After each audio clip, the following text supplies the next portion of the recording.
There's something in your home you have walked past 4 times today without touching.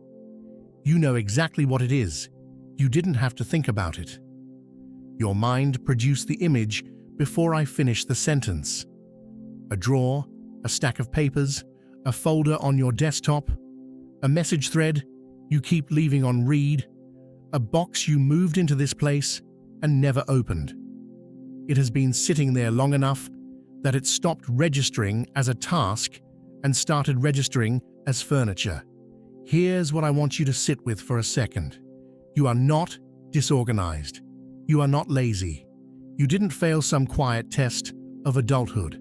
That thing is still there, because until now, the light you were working under wasn't the right kind of light for it. That changed today, and I mean that literally, in a way I can put a timestamp on before this video is over. In the space of one afternoon and evening, the sun and the moon both stepped out of fire signs and into earth signs, within under 6 hours of each other. The sun's move is the big one.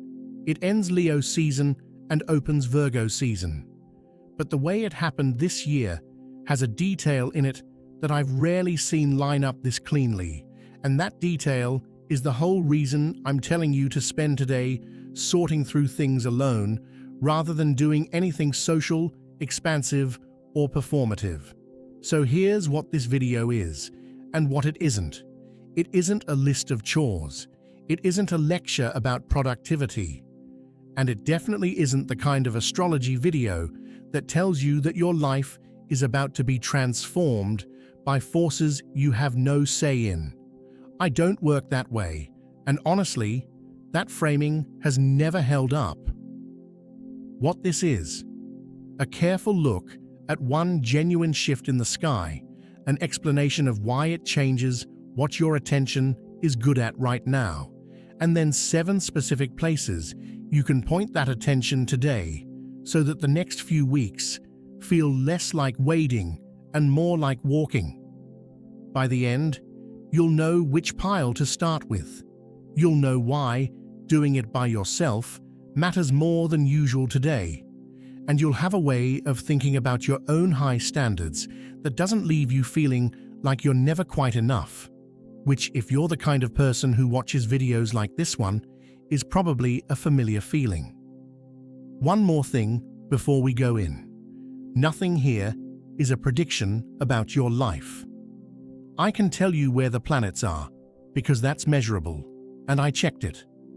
What you do with today is entirely yours, and I'd rather hand you a clearer view than a script to follow. Let's start with what actually changed about the light.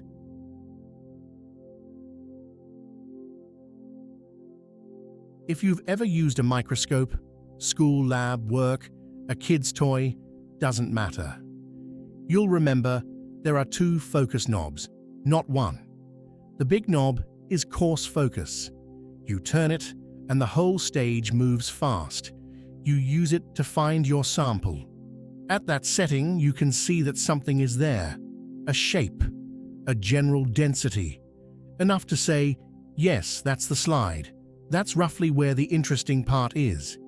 You cannot see structure yet. You can see presence.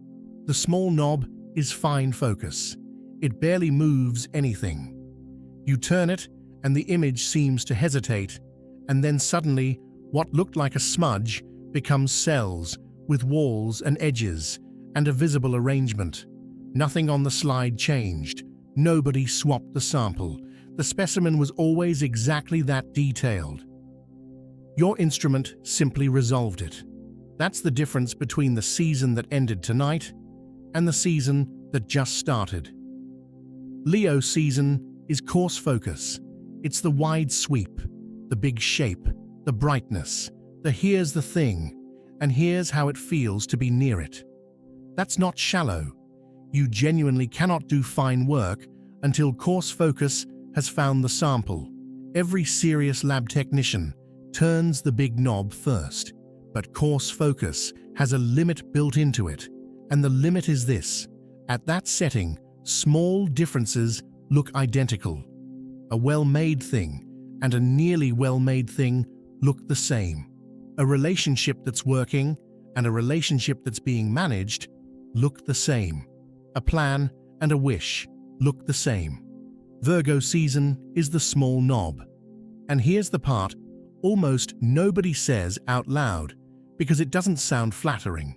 Fine focus has a much shallower depth of field. When you turn that knob, you don't get more of the picture in focus. You get less. One thin layer becomes sharp, and everything above and below it goes soft. That's why today may feel narrower than the last few weeks did. Not smaller, narrower. Like your attention has stopped wanting to hold 6 open threads and wants to hold one all the way down until it's actually finished. I'd like to offer you a reframe here that I think is worth more than any list of tasks I could give you. What Virgo season does is not hand you more willpower. It hands you more resolution. The mass separates into parts, and a thing with parts is a thing you can pick up. There's a second consequence of that shallow depth of field, and it explains something people often misread as a mood. When you're at fine focus, the things outside the focal plane don't disappear. They blur. They're still in the frame, still taking up space, just soft-edged and slightly irritating.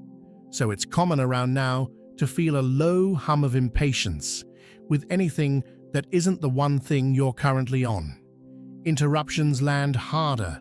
Small talk feels like an imposition rather than a pleasure. Vague plans annoy you in a way they didn't 3 weeks ago. That isn't you becoming difficult. That's an instrument doing what it does at high magnification. It's worth knowing, because if you interpret that impatience as evidence that something's wrong with your relationships or your temperament, you'll go looking for a problem that isn't there. The honest read is simpler. Your tolerance for the unfinished has temporarily dropped, which is precisely the condition under which things finally get finished. That's the shift. Now let me show you the sky behind it, because the timing this year is unusually tidy, and the tidiness is the message.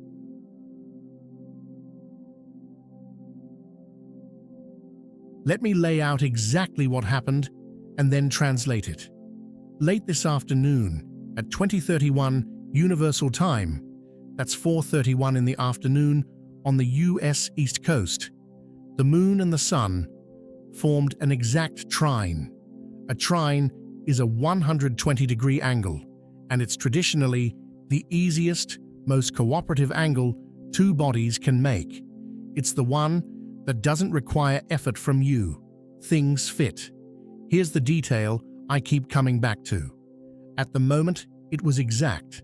The Sun stood at 29 degrees and 46 minutes of Leo, and the Moon stood at 29 degrees and 46 minutes of Sagittarius. Identical degree, identical minute. Now, I want to be accurate with you rather than dramatic, because that matters to me. That degree match isn't a miracle, it's arithmetic. Any trine between two fire signs will land both bodies on the same degree number because the signs are exactly 120 degrees apart to begin with. That's how the geometry works. Now, what does element actually mean practically? Fire is about impulse and direction and heat. It answers the question, do I want this? Earth answers a completely different question. Does this work? Both are necessary. Neither is superior, but they are not interchangeable. And trying to run one with the other's method is where a lot of frustration comes from. You cannot brainstorm your way out of a leaking pipe, and you cannot fix a lack of desire by making a better spreadsheet. For roughly a month, the primary question in the air changes from wanting to working. The Moon's side of this deserves a mention of its own, because Capricorn is a specific kind of Earth.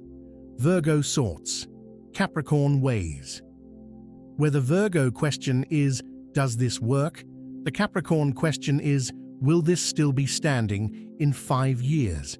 So for the day and a half the moon spends there, the emotional register isn't sentimental, it's actuarial. Tomorrow that same moon comes into an exact opposition with Mars, which is sitting at around 8 degrees of Cancer. An opposition is a 180-degree angle. Two things on opposite sides of the wheel, each demanding the other's attention. Capricorn moon against Cancer Mars is, in plain terms, the tension between what you've committed to and what you actually feel like doing about it. If tomorrow brings a flash of resistance to some obligation you agreed to willingly, that's the shape of it, not a crisis, a pressure difference. And in the background, Saturn is retrograde in Aries, moving slowly backward through the 14th degree, and has been since late July. It turns direct again in December. Retrograde motion is apparent, not literal.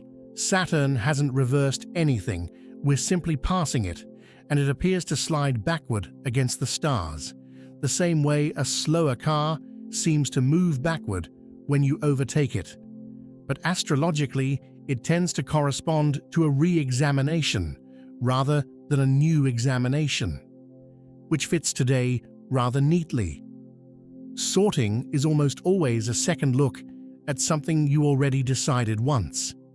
Looking a few days ahead, so you know what you're heading into.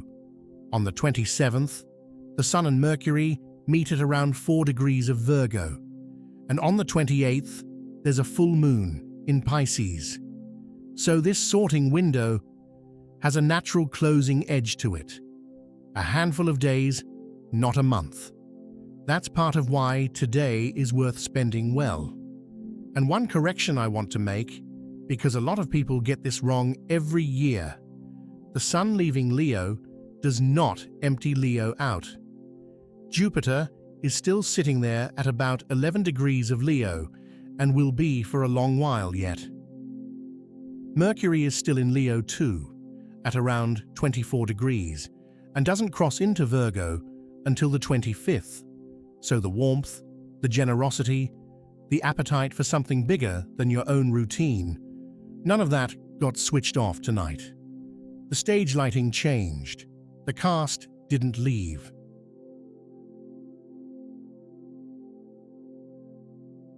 The title of this video asks you to sort through things alone. I want to be precise about both halves of that because the words are doing real work. First, sorting is not cleaning. Cleaning removes. You clean a surface and it looks better, and nothing about your life is different in 3 weeks. Sorting decides.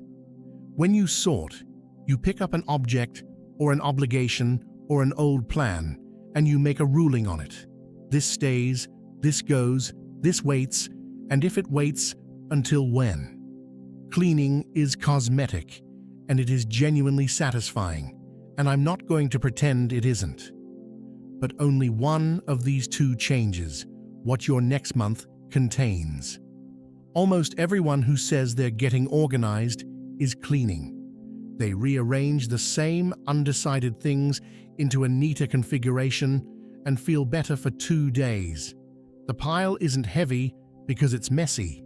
It's heavy because every item in it is an unmade decision, and unmade decisions have weight even when they're stacked beautifully. Now the second half, why alone?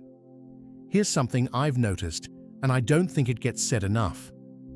The moment another person is in the room, while you're deciding, your sorting quietly turns into narrating. Watch it happen sometime.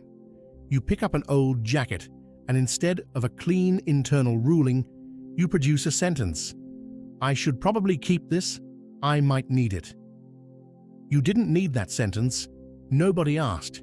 You generated it because there was an audience, and an audience turns every decision into a decision you have to be able to defend. And on a day when the moon has just moved into Capricorn, a sign that's fundamentally about what actually holds weight over time, that unedited ruling is worth a great deal more than a well-argued one. This is also why I gently push back on the instinct to text somebody about the thing you're deciding today. Not because their opinion is worthless, because their presence, even through a screen, reintroduces the audience, and the audience reintroduces the editing pass. You can consult them tomorrow. Today, find out what you actually think first, so that tomorrow you're consulting from a position instead of shopping for one. There's a version of this that's harder to spot, and I'd be doing you a disservice if I left it out. The audience doesn't have to be physically present. Most people carry one around. You'll be sorting completely alone and still find yourself preparing an explanation. For a parent who hasn't lived with you in 15 years, for a partner who genuinely wouldn't care, for a version of a friend who exists only in your head and is somehow always slightly disappointed. That imagined audience does exactly the same job as a real one. It turns rulings into arguments. Here's a small test for it. When you pick something up and hesitate, listen for the word should. Should I keep this? I should probably finish this. I should call them. Should is almost always addressed to somebody. It's the grammar of an answer to a question nobody asked out loud, whereas the honest ruling usually arrives in much plainer language. I want this. I'm done with this. This isn't mine anymore. If solitude is difficult for you, and for plenty of people it genuinely is, you don't need a whole day of it. 40 minutes with the door shut is enough to get past the narrating reflex. The first 10 minutes will feel restless. That's normal. That's the audience leaving.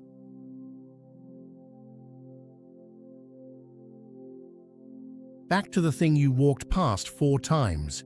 I want to name something about it that I think will land, because it's the mechanism nobody explains.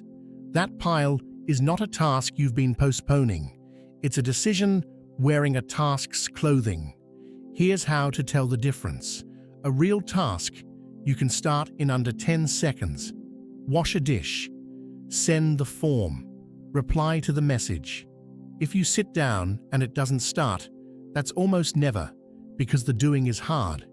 It's because somewhere inside it, there's an unresolved judgment call, and your mind refuses to begin an action whose endpoint it can't picture. Take the classic, the drawer of cables and chargers. Why has nobody on Earth ever finished that drawer? Not because coiling wire is difficult, because every single cable presents you with a question you can't answer. Will I ever need this? And 40 unanswerable questions in a row is exhausting in a way that 40 minutes of physical labor isn't. The papers on your desk are the same. The unread thread is the same. The abandoned project file is the same. Each one is a small verdict you've declined to issue. So today, the move isn't to work harder on the pile. It's to stop treating it as a pile and start treating it as a docket. 3 rulings. That's all you're allowed. Keep. This has a place, and I'm going to put it there now, not later. Release. This is over. It doesn't need a ceremony or an explanation. It served its purpose, or it never did. And either way, it stops taking up capacity today. I'd add one more thing, and this is the part that tends to surprise people. Do the smallest item first, not the most important one. There's a reason for that, and it isn't motivational fluff. The problem you're solving in the first 10 minutes isn't the pile. It's the state of your judgment. Deciding is a skill that warms up, exactly like a voice warms up before singing. If you open with the hardest ruling in the stack, the one about the relationship, or the career, or the money, you'll be making the single most consequential decision of your month with cold judgment, in the worst possible conditions, and then you'll conclude that you're bad at deciding. Start with the receipt. then the drawer, then the email. By the time you reach the thing that actually matters, you'll be ruling cleanly, quickly, and without the long defensive paragraph in your head. One more note, because for a lot of people now, the heaviest pile isn't physical at all. The screenshots you took to look at later, the tabs you can't close, the saved posts, the drafts folder, the voice notes you never played back, the photo library with 4 near-identical versions of the same picture from a day you barely remember. None of that occupies space in your home, which is exactly why it never gets sorted. There's no visible pressure. But it occupies the same thing the physical pile occupies, which is decision debt. And decision debt accrues quietly, whether or not you can see it stacked in a corner. The 3 rulings work identically there. Keep it and put it where it belongs. Release it. And be honest that "I might want this someday" has never once been true about a screenshot. Or give it a date. If you want a single suggestion for where to start with the digital version, open the folder you're most reluctant to open. Not because facing fear is noble, but because reluctance is a remarkably accurate detector. You're not avoiding the folder, you're avoiding the ruling inside it.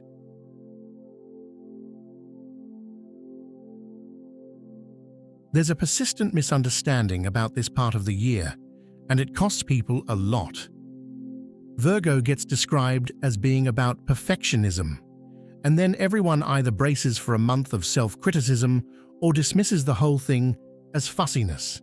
The actual domain isn't perfection, it's scale, specifically the discovery that consequence and size are not related. Consider a bank transfer. You type the amount, and one digit sits in a different column than you meant. The keystroke took the same fraction of a second as the correct one would have. The physical effort was identical. The outcome is not remotely identical. Nothing about the error announced itself as important while you were making it. That's the whole lesson of this season, and it has nothing to do with being fussy. Small inputs and large inputs don't map neatly onto small outcomes and large outcomes, which means the useful question for the next few weeks isn't "What's my big goal?" It's "Where's the digit in the wrong column?"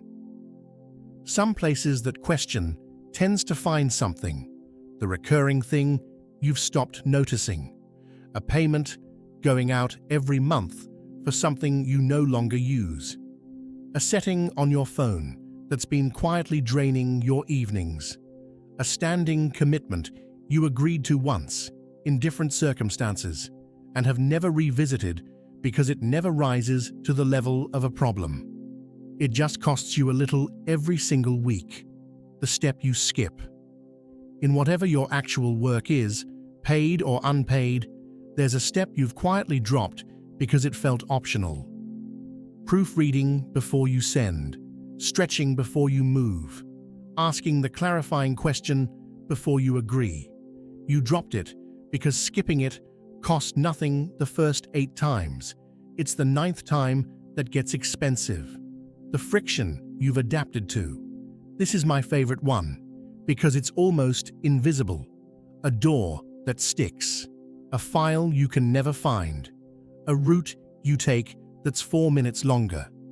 You've stopped experiencing these as problems because you've built a workaround, and the workaround has become part of who you think you are. Today's the day those become visible again, and the fix is usually about 11 minutes long. The thing you're slightly ashamed to have not done.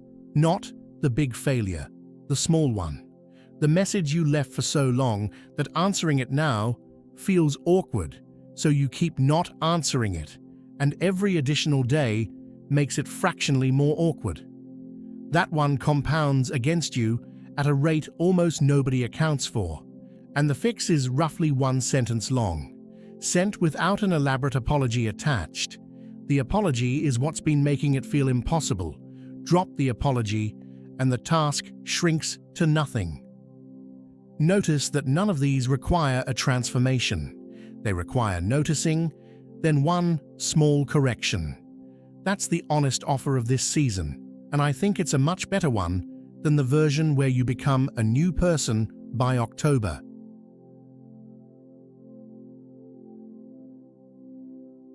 Now, let's talk about the voice. If your attention is about to get sharper, then it's worth being honest that sharper attention has two possible jobs, and most people have only ever been given one of them. Job 1. A standard. A standard describes the gap between where something is and where it needs to be. It's specific, it's about the work, and it always implies a next action. This paragraph is unclear. That message came out colder than I meant it. This won't hold the weight. You can do something with all of those. Job 2. A verdict. A verdict describes you. I'm careless. I'm always behind. I'm not the kind of person who finishes things. Notice these are grammatically similar to standards and functionally the opposite. A verdict implies no next action because there's nothing to do about a permanent trait except feel bad about it. Here's what I actually want to say. That harsh internal voice most people are trying to silence isn't a defect. It's a quality control function that was never trained properly. Think about how a genuinely good editor works. They read your draft and they mark the third paragraph and write in the margin that the argument goes sideways there. They do not write, "You're a bad writer." Not because they're being kind, because "you're a bad writer" contains no information. It's unusable. A professional whose job is finding flaws learns very early that the flaw has to be located precisely, or the whole exercise is wasted breath. Your inner critic never got that training. It has the right instinct. It genuinely is trying to catch problems before they cost you, and completely the wrong technique. So instead of "the third paragraph goes sideways," it produces "you're a bad writer," and then you spend energy fighting the voice instead of using it. So this season, don't try to switch it off. Try to make it more specific. Every time it speaks, ask it one question. Where exactly and what would fix it? Watch what happens. The voice either produces a specific, locatable, fixable answer, in which case, congratulations, you now have useful information you didn't have 30 seconds ago, or it can't, and it goes quiet, because a verdict has nothing behind it. Ask a verdict for coordinates, and it dissolves. Ask a standard for coordinates, and it gets more useful. This is also, in my experience, the single most reliable way to tell whether a critical thought is worth listening to. Not how true it feels, not how loud it is, whether it can point at something. I'd add a practical note about how this behaves during a day of sorting specifically, because it will come up. When you open the box or the folder, you're going to encounter evidence of your own past decisions. The thing you bought and never used. The plan you announced and abandoned. The project that was going to be different. And the voice will arrive with commentary because that's what it's for. The trap is to treat that commentary as a summary of your character. It isn't. It's a report on a single past decision made by someone with less information than you have now. The most useful response is startlingly boring. Acknowledge the ruling, make the new one, move to the next item. That didn't work out. Release. No eulogy required. There's something worth noticing there too. Almost nobody keeps things because they want them. They keep them because throwing them away feels like admitting the original decision was wrong. The object is functioning as evidence in a case you're prosecuting against yourself. Let the case go, and the object becomes what it always was, which is a thing you don't need. And it's worth saying, this applies outward too. If you've been carrying a low-level irritation with someone, today is a good day to find out whether you're holding a standard or a verdict. They didn't do the thing they said they'd do on Tuesday is a standard, and it can be raised, discussed, resolved. They're inconsiderate is a verdict, and it can only be carried. The second one feels more justified. The first one is the only one with an exit.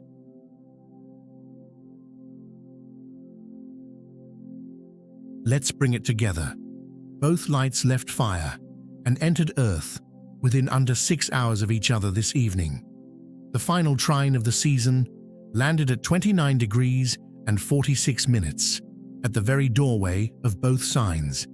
The moon went into Capricorn 28 minutes later, and the sun into Virgo a few hours after that. Jupiter and Mercury are still back in Leo, so nothing warm got cancelled.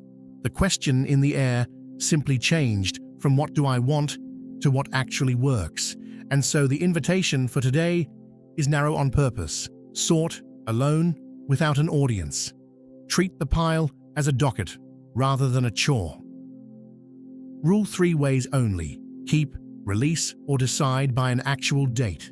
Start small, so your judgment is warm when it reaches the ruling that matters. Look for the digit in the wrong column rather than the grand new plan. And when the critical voice shows up, ask it for coordinates instead of trying to shut it down. Here's what shifts if you do that, honestly stated, without overselling it. You won't wake up transformed. What you'll have is a smaller number of open loops, and open loops are expensive in a way that's hard to see from the inside, because each one holds a little of your attention permanently in reserve, like a tab running in the background. Close 6 of them today, and the difference tomorrow won't feel like triumph. It'll feel like more room, like your attention arrived somewhere and stayed there instead of flickering. That's the actual promise of this season, and it's a modest one, which is exactly why I trust it. If this landed, I'd genuinely like to know one thing, and it's not a generic ask. Tell me in the comments what the thing was, the one you'd walked past 4 times before this video started. Not what you're going to do about it, just what it was. I read these, and there is something oddly powerful about seeing several hundred people name their own quiet stuck thing on the same day. You may find someone else has been walking past exactly yours. And if these breakdowns are useful to you, real positions, real timings, no manufactured urgency. Subscribing to Psyche Realms means the next one finds you when it's still relevant rather than 3 weeks after the fact. Last thing, nothing in tonight's sky obligates you to do any of this. The sun changed sign. That's a measurable fact about where a body sits relative to a coordinate system, and I'm confident in it because I checked. What it means in your life is not fixed, and anyone who tells you otherwise is selling certainty they don't have. What's true is that your attention is likely to work a little differently for the next few weeks. Narrower, more patient, more able to hold one thing all the way to its end. That's an instrument. Instruments don't come with instructions about what to point them at. You get to choose the pile. You get to choose the standard you're measured by, and whether it's a standard at all or a verdict you inherited from someone who never had to live inside it. You get to choose whether today is 40 minutes with the door shut or an ordinary Saturday, and both of those are legitimate. The knob has just turned. What comes into focus is up to you. Take care of yourself today. I'll see you in the very next one.